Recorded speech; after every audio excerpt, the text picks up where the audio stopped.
দিনের বেলা যে মশাই কামড়ায় কি করবেন? বলে উত্তর দেন নাইল পাস।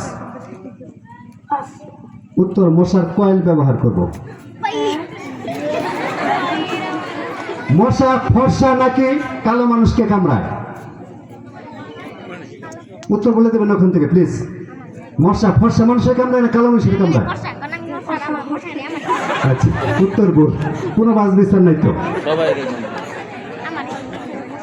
যুগ ছিলেন যুগ, আপনাকে যদি যুগে কামড় দেয় তাড়াতাড়ি কিভাবে যুগ মেরে ফেলবেন? কোন পদ্ধতিতে? হ্যাঁ পারবেন না। আচ্ছা উত্তর হচ্ছে লবণ ব্যবহার করতে হবে। আপনি বলেন ঢাকার ঘাস সাদা কেন, টাঙ্গাইলে মানুষ মরে কেন? ঢাকার ঘাস সাদা কেন আর টাঙ্গাইলে মানুষ মরে কেন? পাঁচ। উত্তর ঘাস দেখে রাখলে সাদা হবে আর মানুষ টাঙ্গাইলে মারা যাবে। টাঙ্গাইলে মারা যাবে। আসতে পারেন।